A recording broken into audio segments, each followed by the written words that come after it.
지금 현재 일본에서 올림픽이 진행 중에 있습니다. 평소보다 좀 잠잠한 것 같지 않습니까? 분위기가 많이 가라앉아 있고 아마 코로나의 영향 때문이라고 생각이 듭니다. 이 올림픽이 시작될 즈음에 일본이 한국의 꼬투리를 잡고 시비를 걸었던 어떤 이슈가 하나 있었습니다. 그게 뭐냐 하면 한국 선수단에게 한국 정부가 도시락을 배달시킨 거예요.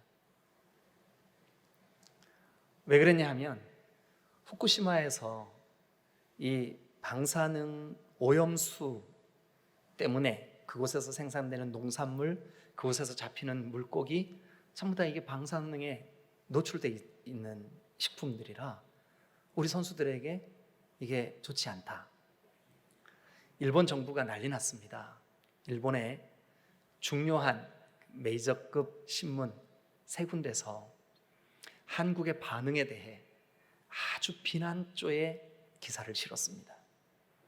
한국 사람들 나쁘다. 아무 문제 없다고 하는 이 일을 왜 한국 정부가 문제로 만드냐 이렇게 그 신문에 막 났습니다. 그리고 이제 그 일이 터지고 난 지 얼마 안 돼서 미국 정부도 미국 선수단에게 30톤, 3,000kg이에요. 3만 kg이나 되는 어마어마한 음식물을 비행기로 그 올림픽이 열리고 있는 일본으로 공수했습니다. 미국이 그렇게 한 일에 대해서는 일본 정부가 아무 말을 하지 않는 거예요. 그래서 그 사건이 있고 난 다음에 그 다음 날인가 세계보건기구에서 이 선수단에게 공급되는 물고기 중에 한 마리를 임의로 채취를 해가지고 우럭이었습니다. 우럭. 방사능 반응 검사를 한 거예요. 그런데 사람이 섭취해도 되는 정상 수치의 130배의 위험 요소가 발견돼요. 130%가 더 과다한 방사능이 있다. 일본 정부는 아주 교묘하게 다 감춰버렸죠. 안심할 수 없는 그런 시대를 우리가 살고 있어요. 여러분, 음식뿐이겠습니까? 어디 일본만 그렇겠습니까? 저는 제 아이들을 볼 때마다 엄마 아빠가 살던 시대는 그래도 지금쯤 이 장마철에 매미채 들고 매미 잡으러 다니고 그렇게 하다가 뜨거우면 훌훌 벗고 냇가에 뛰어들어서 목욕하고 멱 감고 산으로 들러 뛰어다니면서 딸기도 따먹고 그랬는데 여러분, 만약 우리가 사는 이 도안동 저 앞에 있는 개천에 여러분 자녀랑 손을 붙잡고 산책을 갔다고 칩시다. 얘가 덥대요. 아빠 나 저기서 목욕할 거야. 나 저기 내려가서 수영할래.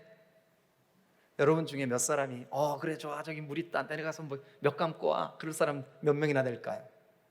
안 돼. 저기 들어가면 너 피부병 걸려. 물 좀 봐 저렇게 더럽잖아. 여러분, 지구촌의 안전지대가 사라져버렸어요. 안전지대가 사라져버렸어요. 더더욱 코로나라고 하는 이 상황이 온 지구촌 구석구석마다 안전지대를 없애버리고 말았어요. 여러분, 어디 코로나뿐이겠습니까? 먹거리, 교통. 제가 충주에서 목회할 때 이제 대전에 제가 오기 한 1, 2년쯤 전에 무슨 일이 있었냐 하면 그 대구에 있는 남자와 그 안산에 사는 여자가 연애를 했어요. 그래서 중간 지점에서 데이트하려고 만났는데 그게 대전이었어요. 그래 인도에 권사님 신문에 났던 거 보셨죠? 방송에 옛날에.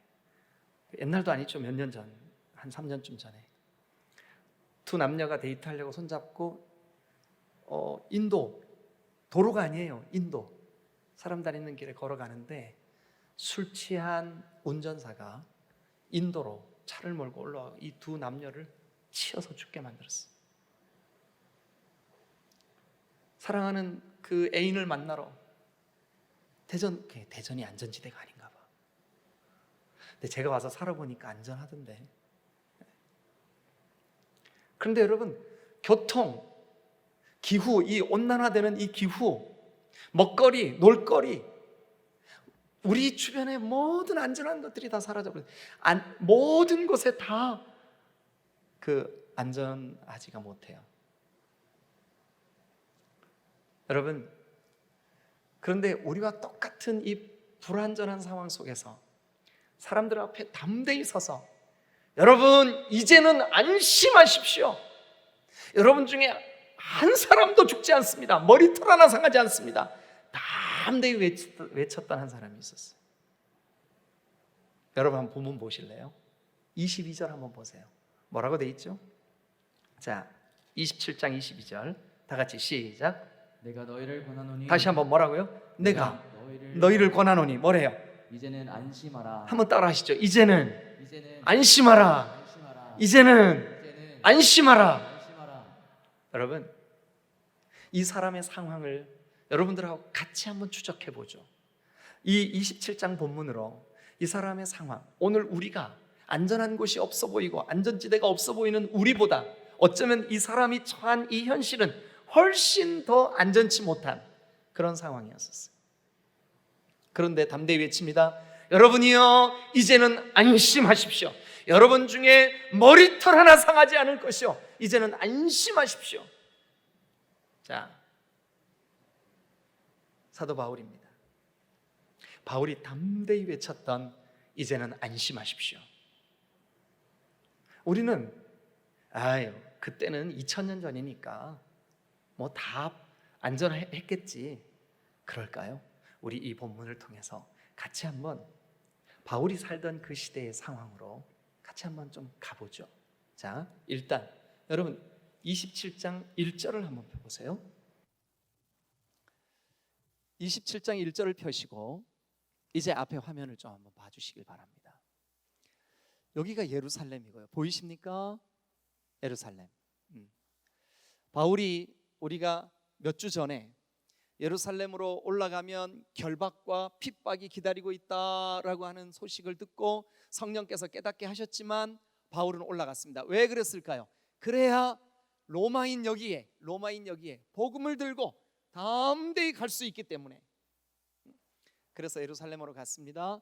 가이사랴, 즉 이 당시에 이스라엘을 통치하고 있는 로마의 군사들이 주둔하고 있었던 군사 주둔지, 그리고 이 이스라엘을 통치하는 그 총독 왕, 그의 관저가 있는 가이사랴, 거기서 2년 동안이나 사도 바울이 구류 상태에 있었어요. 2년 동안이나. 자, 그런데 드디어 2년이 지나 2년간 투옥되었던 그 바울이 이제 드디어 가이사랴를 출발해서 1절 보십니다. 우리가 배를 타고 이탈리아로 가기로 작정되매 바울과 다른 죄수 몇 사람은 아구스도 대의 백부장 율리오라는 사람에게 맡기니. 자, 이제 여기 배를 타고 이제 율리오라고 하는 백부장에 의해서 이제 목적지가 어디입니까? 요 가이사랴에서 여기입니다. 따라와 보세요. 여기입니다. 다시요. 가이사랴에서 어디로 가야 되냐? 여기로 가야 됩니다. 그런데 이 지중해 바다를 이렇게 건너오는 바람 때문에 이 가이사랴에서 출발한 이 배를 해안길로 이렇게 가기로 했어요. 왜냐하면 이쪽에서 이렇게 불어오는 바람이, 이쪽에서 이렇게 불어오는 바람이 여기에서, 그때는 엔진이 달린 배가 아니잖아요. 그래서 이렇게 가려면 엔진이 달린 배라면 갈 수 있지만, 오늘날 배라면 갈 수 있지만, 고대에는 바람을 이용해서 가야 되는데 바람이 이렇게 불어오니까 이렇게 갈 수가 없잖아요.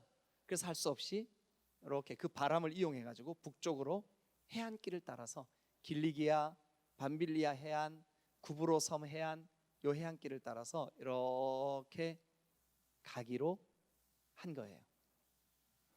자, 성경에 그렇게 돼 있나 한번 보시죠. 2절, 아시아 해변 각처로 가려 하는 아드라무테노, 여기 아시아의 각처로 가려고 하는 그 배 이름이 뭐래요? 아드라무테노 배에 우리가 올라 항해할세. 마케도니아의 데살로니가 사람 아리스다고도 함께하니라. 자, 3절 여러분 읽어주세요. 시작. 이튿날 시돈에 대니 자, 잠깐만요. 가이사랴에서 출발했는데 이튿날 어디에 됐어요? 배가 시돈에 됐어요.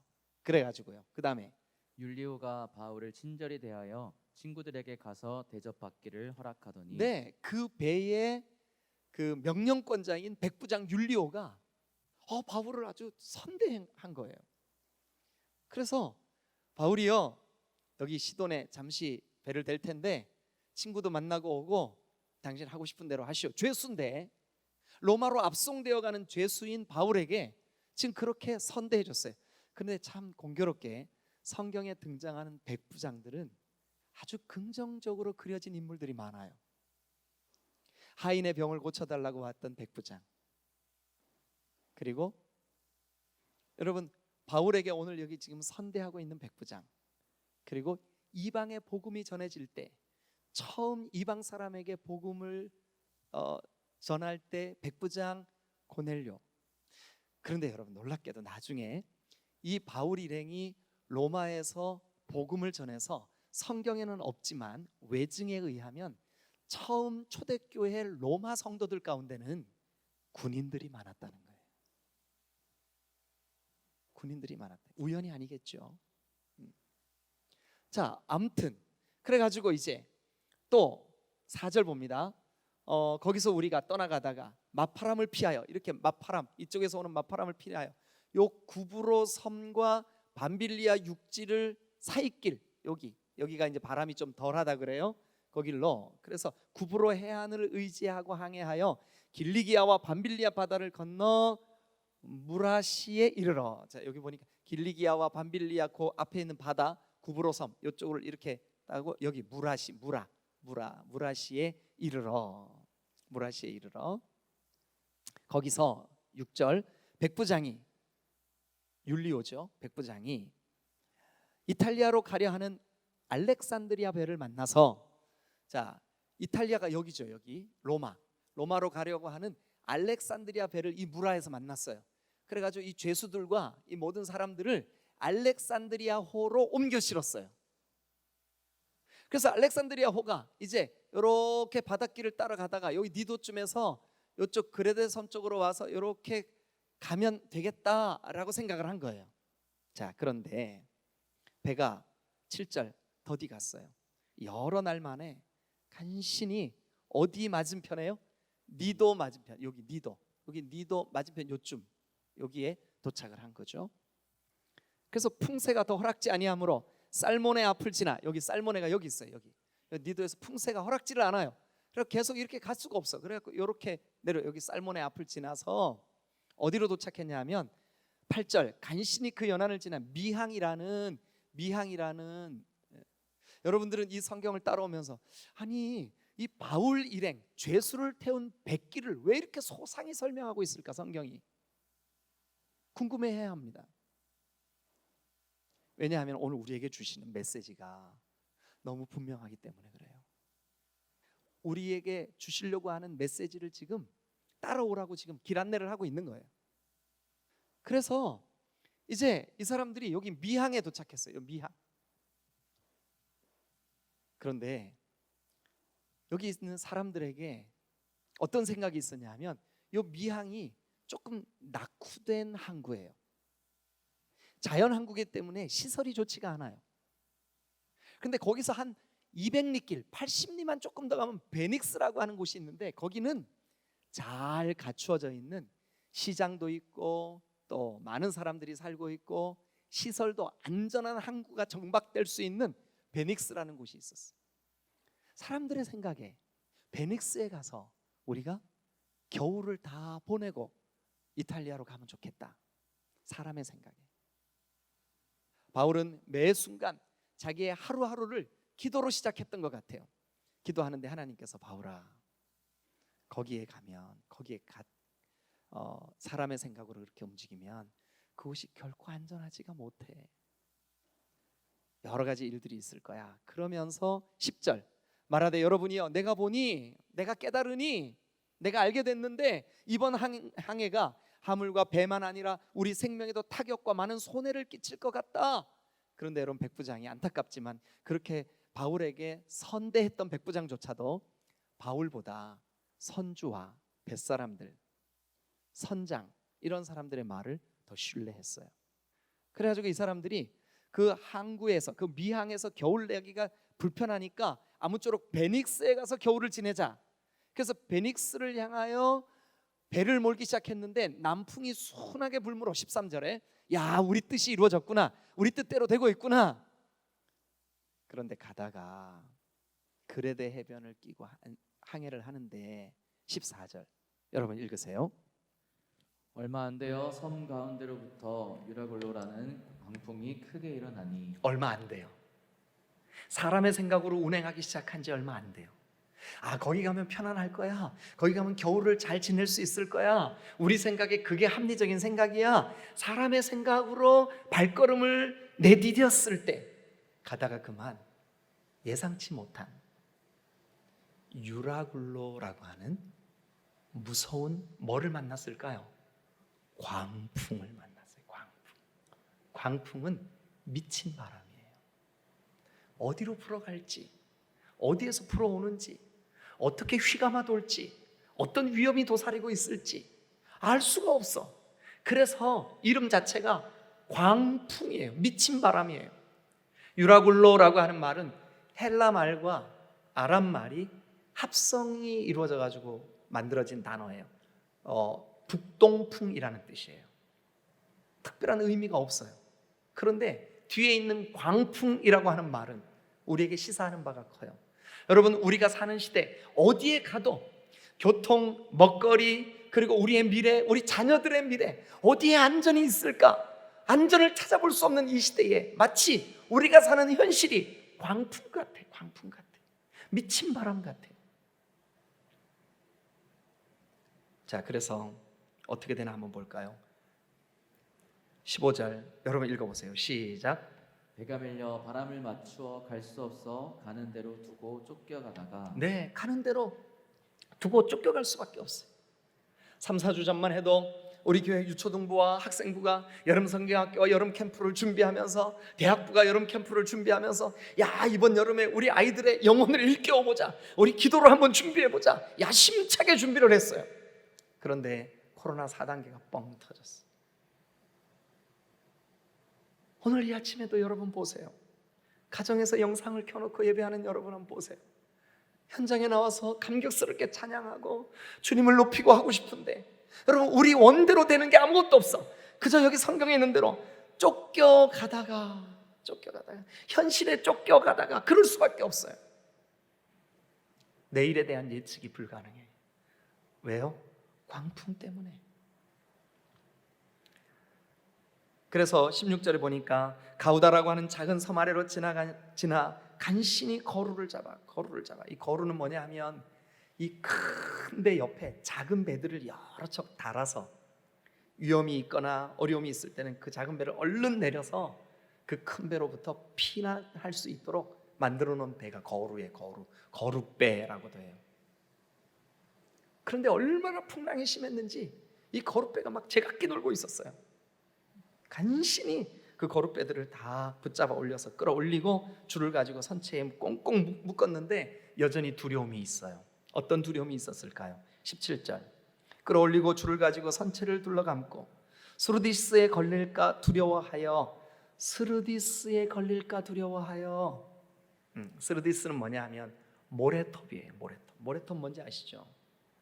물 속에 있는 모래 언덕, 모래 산맥, 모래톱이에요.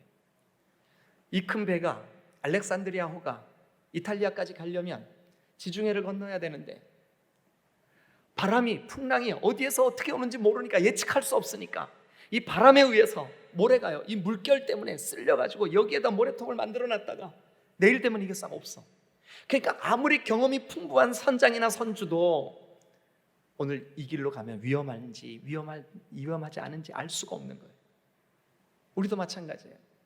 우리가 사는 이 시대의 미래학자들이 많은 미래에 대해서 예측을 하고 하지만 사실은 정확한 답은 누구도 내릴 수가 없어요. 그저 분명한 것은 뭐냐면 불안정하다는 거예요. 안전치 못하다는 거예요. 위험하다는 거예요. 우리가 사는 현실이 그렇다는 거죠. 그래서 그들의 마음속에 쫓겨다니고 두려워하고 연장을 내리고, 그래서 17절도 그렇게 표현되고 있어요. 그냥 쫓겨가더니. 어때요 여러분? 다음 달에는 이런 거 하고 그 다음 달에는 이런 거 하고 이렇게 해야지 계획 세워놨던 거, 그냥 현실에 우리가 쫓겨갈 수밖에 없는, 쫓겨갈 수밖에 없잖아요 지금 우리의 현실이. 자 18절, 우리가 풍랑으로 심히 애쓰다가 이튿날 사공들이 짐을 바다에 풀어 다 버리고, 애지중지 로마까지 옮겨가려고 했던 삶의 여러 가지 짐들, 여러 가지 중요하다고 여겼던 그런 살림들 전부 다 바다에 버릴 수밖에 없는, 전부 다 바다에 버릴 수밖에 없는, 내 거라고 할 수 없는, 그냥 쫓겨가야만 하는. 그래서 19절 여러분 읽어보실래요? 시작. 사흘째 되는 날에 배의 기구를 그들의 손으로 내버리니라. 네, 배에 그나마 남아 있었던, 배를 안전하게 할 수 있는, 배의 도구가 될 수 있는 그런 것들조차도 다 내버릴 수밖에 없는 상황이 됐어요. 그리고 이제 20절을 한번 보세요. 같이 읽읍시다. 저랑 여러분들이랑 시작. 열흘 동안 뭐도 보이지 않고요, 해도 보이지 않고 별도 보이지 않고, 뭐만 있어요? 큰 풍랑이 그대로 있음에 구원의 여망마저 없어졌더라. 여망, 희망이죠. 희망. 우리가 살아남을까 하는 희망마저 없어졌어. 해도 보이지 않아, 별도 보이지 않아. 열흘 동안 어디가 방향인지, 어디로 가야 육지가 있는지, 어디로 가야 안전한지 아무도 알 수 없어. 어디에 가면 스루디스에 걸릴지, 어디에 가면 선주의 경험대로, 어디로 가면 탁월한 길을 찾을 수 있을지 아무도 알 수 없어. 거기에다가 21절을 보세요. 여러 사람이 오래 먹지 못하였음에, 여러분 그 와중에 어떻게 먹었겠습니까? 배는 요동치고 풍랑은 막 삼킬 듯이 몰려들고. 여러분, 많은 신학자들이 이 본문을 해석하면서 아마 최소한 이 뱃속에 알렉산드리아의 호 안에 있는 이 사람들이 최소한 10나흘 정도 굶었을 거다 이렇게 예상을 해요. 10나흘 정도. 뭐를 근거로? 27절에 보면 10나흘째 되는 날 밤에, 10나흘째, 이 풍랑에 시달린 지 10나흘째 되는 밤에, 그러니까 14일 동안 여러분 아무것도 먹지 못했다고 하면 상상해 보세요.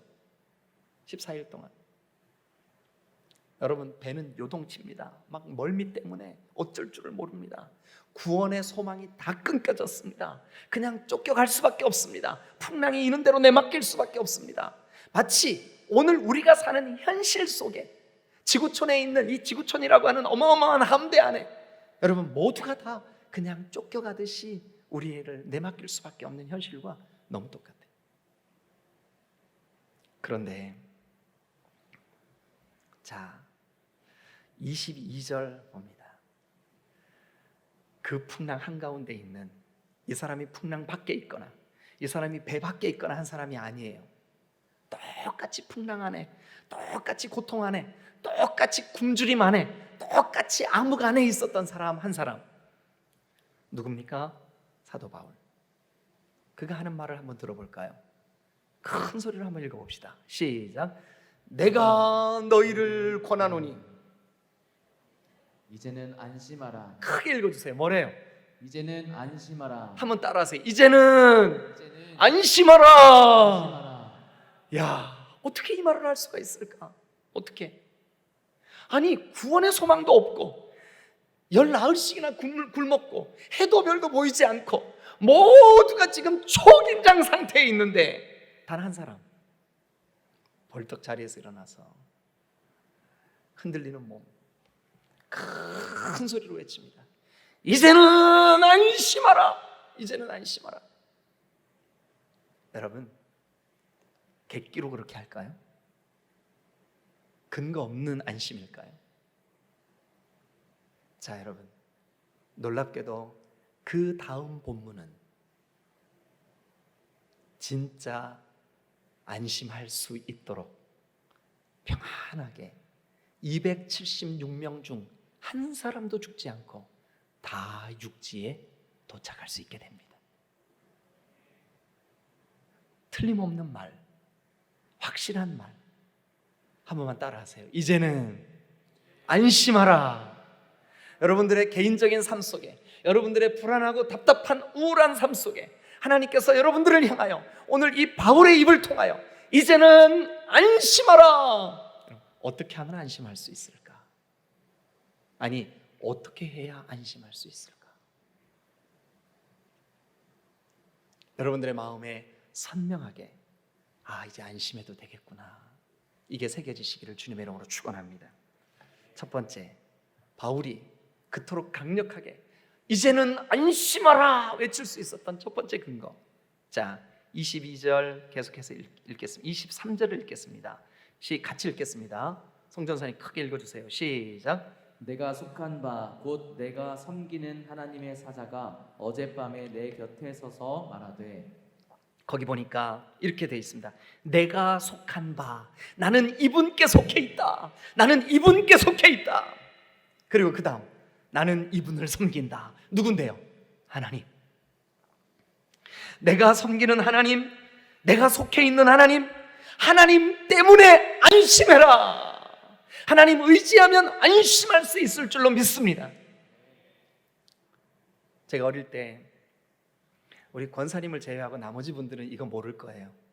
새벽 종이 울렸네, 새 아침이 밝았네, 너도 나도 일어나 새 마을을 만들세, 살기 좋은 내 마을 우리 손으로 만드세. 이 노래 아시는 분? 아시는 분들은 어르신이에요. 모르시는 분들은 신세대예요. 근데 우리 마을에 새마을 운동이 일어났어요. 그래가지고 우리 마을과 앞마을이 소백산에서 내려오는 계곡을 사이에 두고 우리 마을 앞마을이 있었는데, 거기에 제가 어릴 때 돌다리였어요. 돌다리 뭔지 아세요? 네. 돌로 이렇게 다리를 만들어서 돌 밟고 냇물을 건너갔어요. 근데 이 새마을 운동의 일환으로 거기에 다리를 만드는 거예요. 콘크리트 다리, 견고한 다리, 차가 지나다니는 다리. 여러분, 그 마을에 아주 획기적인 일이 벌어진 거죠. 그런데 마침 지금 때쯤이에요. 장마철이에요. 폭우가 막 쏟아지는 어느 날, 비가 얼마나 많이 왔는지 소백산에서 흘러내리는 흙탕물이 시커멓게 막 냇물을 막 내려가는데, 그 다리빨 위에 동네 사람들이 모였어요. 그 다리 위에 뭐 하러 모였느냐? 물 구경하러. 볼만합니다. 어떨 때는 막 돼지가 떠내려가요. 막 꽥 돼지가 떠내려가요. 이 사람 몸통보다 더 큰 나무가 막 거기 막 떠내려가요. 막 살림살이가 막 떠내려가요. 어떤 사람은 안타까워, 저거 우리 집 건데 저거 좀 잡아줘, 막 이런 사람도 있어요. 그런 거 저런 거 구경하려고 다리 위에 사람들이 모여 있어요. 제가 어릴 때인데 아버지 손잡고 저도 다리 위에서 물 구경하고 있었어요. 그런데 여러분, 안 본 사람들 잘 이해 못할 텐데 그 물을 계속 쳐다보고 있으면 그 물이 흘러가는 그 흐름 때문에 굉장히 어지러워집니다. 막 돕니다. 빙빙 돌아요. 어르신들은 아마 한두 번쯤 해봤을 거예요. 물이 무섭게 내려가는 그 다리 위에 서서 그 물만 계속 쳐다보고 있으면 막 이렇게 흔들려요, 몸이. 그리고 굉장히 무서운 마음이 들어요. 그래서 제가, 아버지 어지럽고 무서워요. 저희 아버지가 이렇게 말씀해 주십니다. 성도야, 하늘을 쳐다봐. 산을 쳐다봐. 아버지 얼굴을 쳐다봐. 즉, 네가 지금 보고 있는 그 물길에 눈을 두지 말고 위를 보라는 거예요. 하늘을 쳐다봅니다. 뭉게구름이 언제 비가 저렇게 왔는지, 여러분, 뭉게구름이 뭉실뭉실 그 파란 하늘에 잠자리가 막 날아다니고, 한참 잠자리를 쳐다보다 보면 그 무섭던 마음이 어디가 사라지고 없어. 그 어지럽던 그 느낌이 사라지고 없어요. 여러분, 우리도 마찬가지예요. 현실에 주목하고 현실에 집중하고 이것 때문에 어렵고 이것 때문에 힘들고 이것 때문에 고통스러워, 이 유로굴라 때문에 우리가 지금 어지러워 견딜 수가 없어. 그러면 여러분 우리는 거기에 함몰되고 마는 거예요. 그러나 우리의 시선을 위를 향하여 하나님을 바라보면, 하나님을 바라보는 자에게는 여러분 바울과 같은 이 마음, 이제는 안심하라. 주님을 바라보면, 우리가 주님께 속해 있으면, 우리가 주님을 의지하면, 우리가 주님께 꼭 붙어 있으면, 주님께 붙어 있는 그 사람에게 안심하게 될 줄로 믿으시길 축원합니다. 바울이 그걸 외치는 거예요. 여러분 이제는 안심해라. 왜요? 나는 하나님께 속해 있고 나는 하나님을 섬기는데, 내가 섬기는 그 하나님을 인하여, 내가 섬기는 그 하나님 때문에 안심할 수 있다. 믿으시면 크게 아멘. 두 번째, 바울이 강력하게 여러분 이제는 안심하십시오 라고 말하는 두 번째 근거. 자, 24절을 한번 보시죠. 바울아 두려워하지 마라. 그러면 그 다음에 어떤 말이 와야 맞아요? 예? 이 문맥에 흐르는 상황, 어떤 말이 와야 될까요? 바울아 두려워하지 마라 라고 말했으면 뭐 내가 지켜줄게 라든지, 걱정하지 마 이제 풍랑 곧 멈출 거야 라든지, 뭐 이런 말들이 와야 맞을 것 같잖아요. 그런데 의외의 말이 거기에 기록이 되어 있어요. 뭐라 그러냐면 바울아 두려워하지 마라. 네가 어디까지 가야 된다고요? 가이사 앞에 서야 된다. 이미 이 말씀을 우리가 시리즈로 함께 나누면서 바울에게 환상 중에 나타나서 주님께서 말씀하여 주셨어요. 네가 예루살렘에서 나를 증언한 것 같이, 예루살렘에서 나에 대한 복음을 말했던 것 같이 로마에 가서도 가이사 앞에서도 이 복음을 말해야 될 거다 라고 주님께서 이미 말씀해 주셨어요. 이게 바울의 사명이에요. 사명. 여러분들의 사명은 뭐예요? 나 시험에 합격해서 안정된 직장에 들어가서 잘 먹고 잘 살까? 이게 사명이에요? 여러분 그런 사명 가지고는 하나님의 그 안심하라 라고 하는 메시지가 여기에 와서 부딪히질 않아요. 여러분 이 온라인으로 영상을 보고 있는 여러분들이 주님 제가 아버지입니다, 제가 어머니입니다, 우리 자녀들의 영적인 미래를 위하여 제가 기도할 사명이 저에게 있습니다. 우리 딤돌교회 모든 성도들, 주님 이 도안동 지역에 잃어버린 영혼들을 우리 교회에 맡겨주셨는데 우리 교회가 이 영혼들을 책임져야 될 사명이 있습니다. 선교위원회 여러분, 아니 우리 딤돌교회 모든 성도 여러분, 열방을 향하신 하나님의 손길로 우리 교회가 열방을 선교하는 일에 좀 쓰임받고 싶습니다. 이 사명이 있으면 사명 때문에 안심해도 될 줄로 믿습니다. 여러분 그 문구를 잘 보세요. 뭐라 그랬어요? 바울아 두려워하지 마라. 바울아 두려워하지 마라. 뭐래요? 네가 가이사 앞에 서야 할 거야. 그럼 가이사 앞에 서려면 이 풍랑 가운데서 죽으면 못 쓰잖아요. 그러니까 누가 살려내겠대요? 이 사명을 주신 하나님이 너 반드시 살려낼 거야. 왜냐하면 너는 가이사 앞에 서야 되니까. 네가 전하는 그 복음을 로마에 가서도 전해야 되니까. 너는 아직 할 일이 남아 있으니까. 그렇습니다 여러분. 저와 여러분들이 지금 오늘 우리가 아무리 코로나 이거보다 더한 상황이 있어도 안심하고 주님만 의지해야 되는 유일한 이유가 있다면 그것은 뭐냐면 우리에게 주신 사명이 이루어질 거니까. 우리에게 주신 사명이 이루어질 거니까. 우리 교회에게 맡기신 사명이 이루어질 거니까. 디딤돌 교회야, 너희들이 빛과 소금이 되어 도안동 주변에 있는 영혼들에게 그리스도의 향기가 되라. 복음의 전도자들이 되라. 열방을 섬기는 교회가 되라. 이 사명 주신 이상 사명이 이루어질 거니까 이제는 안심해라. 믿으시면 아멘. 세 번째, 이제는 안심해라. 우리가 안심할 수 있는 세 번째 근거. 자, 그 다음 말씀 볼까요? 25절 여러분 다 같이 한번 읽어주시죠. 시작. 그러므로 여러분이여 안심하라. 나는 내게 말씀하신 그대로 되리라고 하나님을 믿노라. 자, 여러분 바울은 지금 25절에 하나님이 내게 말씀하신 그대로 되리라고 나는 하나님을 믿는다. 근데 바울에게 언제 말씀하셨을까요? 23절 내가 속한 바 내가 섬기는 하나님의 사자 천사가 나타나서 어젯밤에 그러니까 어젯밤에 나에게 전달된 하나님의 말씀이 바울 속에 있었던 거예요. 어젯밤에 나에게 전달된 하나님의 말씀이 내 속에 있었던 거예요. 여러분, 하나님의 말씀이 내 속에 있으면 기억하십시오. 이제는 안심하십시오. 하나님의 말씀대로 이루어질 거니까. 우리에게 말씀하신 그대로 되리라고 믿기에, 우리에게 되어 주신 말씀 그대로 이루어질 줄로 믿기에 여러분 안심할 수 있는 줄로 믿으시기를 축원합니다. 뉴욕에 우리 침례교단의 집사님 중에 스파포트라고 하는 집사님이 계셨어요. 스파포트 침례교회 집사님이에요. 그런데 이 집사님이 변호사인데 변호사의 일을 통해서 돈을 많이 벌었어요.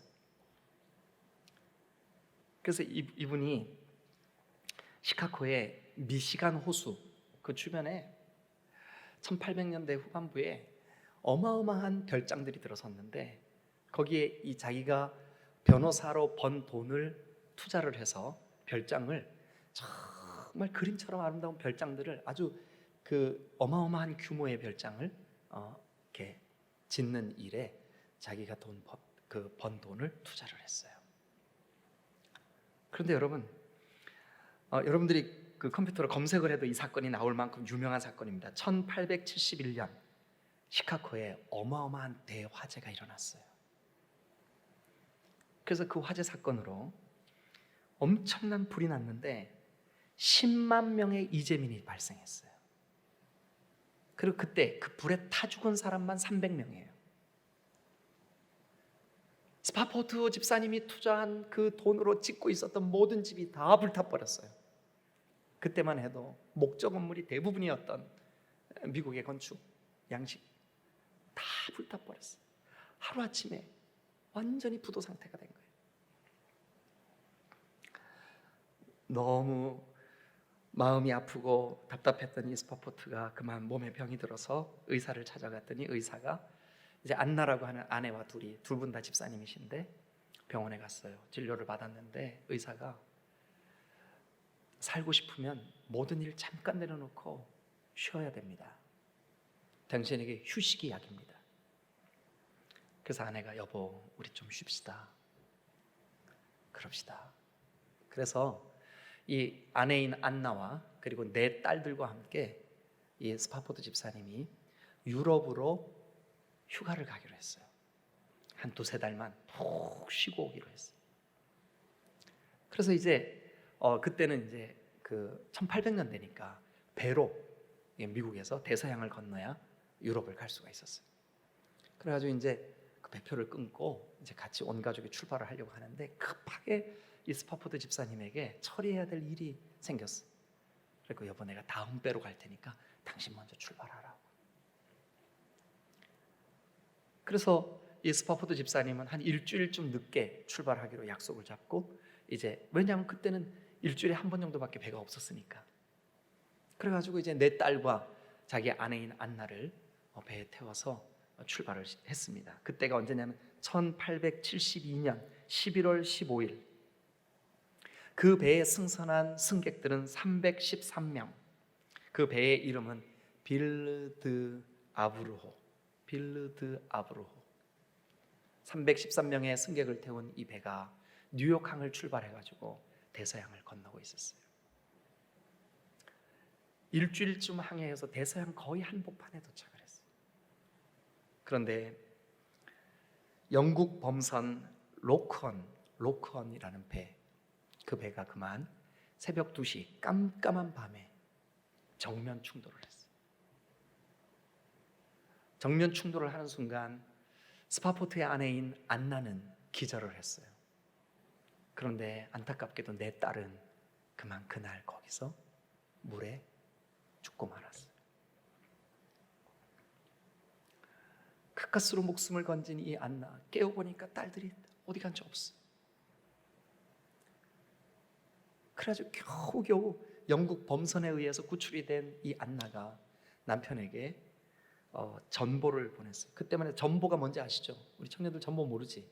네, 카톡 보냈다고. 근데 그 전보의 내용은 딱 한마디, saved alone. 나만 남았어. 여보, 나만 남았어. 그 소식을 들은 스파포트는 하나님 앞에 울부짖습니다. 하나님, 나에게 도대체 왜 이렇게 하시는 겁니까? 가장 빠른 배를 티켓을 끊어서 12월 2일 이제 아내가 구출되어서 도착했다는 영국을 향하여 출발을 합니다. 빨리 가서 아내를 위로해야 되니까. 대서양을 건너고 있는 그 배, 어느 지점에 도착했을 때 스파포트가 타고 있던 그 배의 선장이 승객들에게 이렇게 얘기합니다. 이곳이 바로 빌르드 아브로호가 침몰된 현장입니다.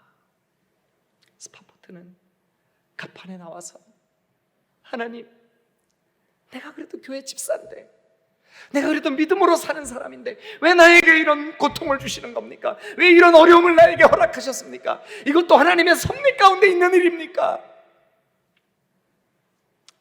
갑판을 주먹으로 때리면서 주변에 있는 사람들이 그 사정을 듣고 그를 막 위로하려고 합니다. 위로가 되지 않습니다. 가까스로 절규하던 이 스파포트가 그 배에 준비된 자기 숙소로 돌아갔어요. 밤에 망망대해 바다 위에서 깜깜한 밤에 한숨 잠을 잘 수가 없는 거예요. 하나님 앞에 계속해서, 하나님, 왜 그렇게 하셨습니까? 왜 그렇게 하셨습니까? 내 딸들이 보고 싶어 내가 견딜 수가 없습니다, 주님.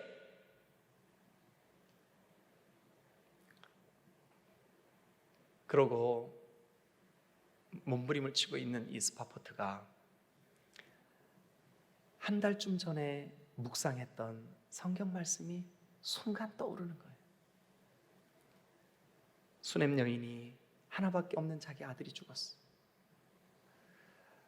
주의 선지자 엘리사에게 달려가 자기의 슬픈 마음을 토해놓으려고 엘리사에게 달려갔어. 멀리 있던 엘리사가 보니까 수넴 여인이 오고 있어요. 종 게하시에게 심부름을 시킵니다. 가서 물어봐라, 무슨 일이냐고. 그대가 평안하뇨? 그대 남편이 평안하뇨? 그대 아이가 평안하뇨? 게하시가 엘리사의 심부름으로 쫓아가가지고 수넴 여인을 만났습니다. 몰골이 말이 아니에요. 그런데 게하시가 묻습니다. 그대가 평안하뇨? 예, 평안합니다. 그대 남편이 평안하뇨? 예, 평안합니다. 그대 아이가 평안하뇨? 예, 평안합니다. 순간 엘리사가 느꼈어요. 아, 하나님이 저렇게 말하라고 했지, 실제로는 저 사람의 마음이 심히 아픔이 있구나.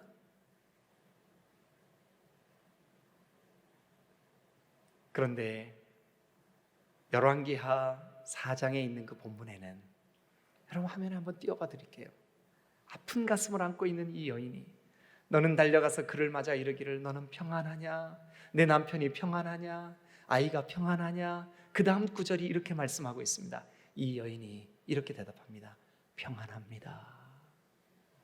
평안하지 못한데 그의 입술로 평안이라고 고백하고 있는 거예요. 그제서야 스파포트가 깨달은 거예요. 아, 하나님이 기대하시고 원하시는 것은 내 상황이 평안해서 평안하다고 고백하는 것이 아니라 하나님이 나의 하나님이시기 때문에 평안하다고 말해야 되는 거구나. 하나님이 그렇게 하라고 하시는 거구나. 그 순간 스파포트는 딸들을 그리워하는 그 절규, 몸부림치던 자기의 몸을 추스리고 하나님 앞에 이렇게 고백합니다. 평안합니다, 주님.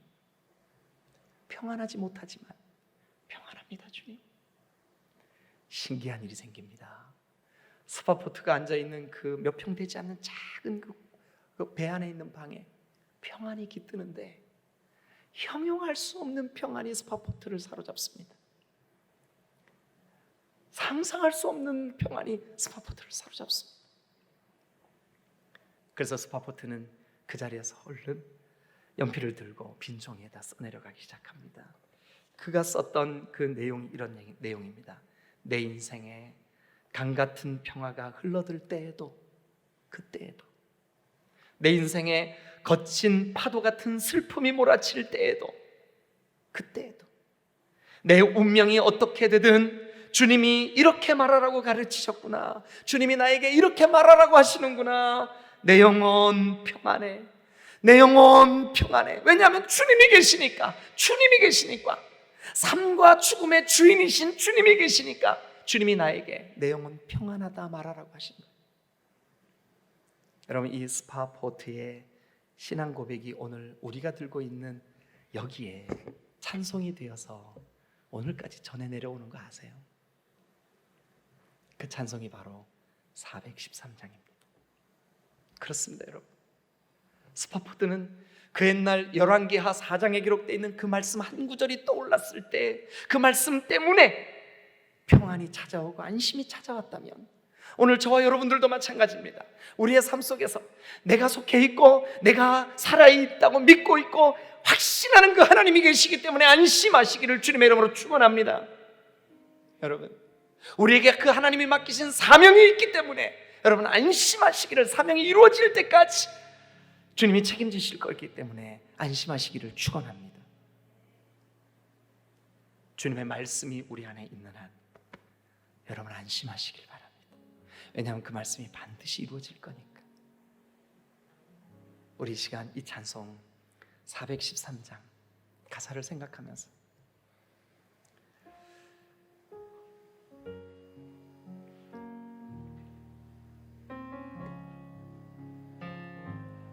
내 평생에 가는 길 순탄하여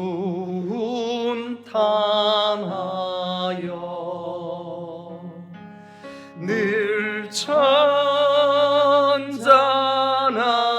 강 같든지 큰 풍파로 무섭고 어렵든지 나의 영혼은 늘 평하다.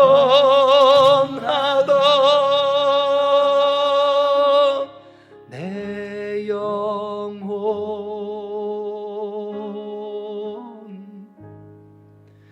평안해.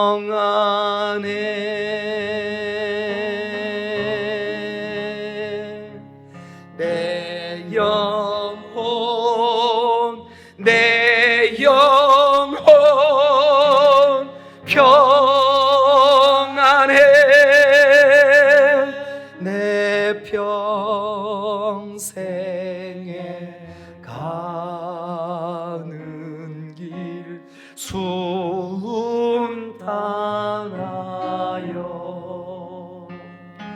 늘 천전한 강 같든지 큰 풍파로 무섭고 어렵든지 나의 영혼은 늘 편하다.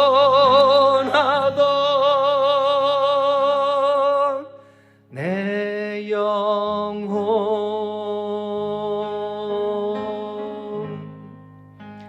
평안해.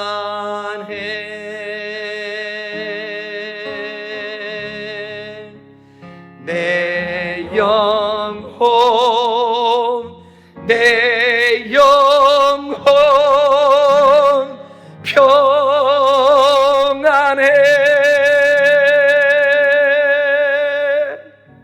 기도하시겠습니다.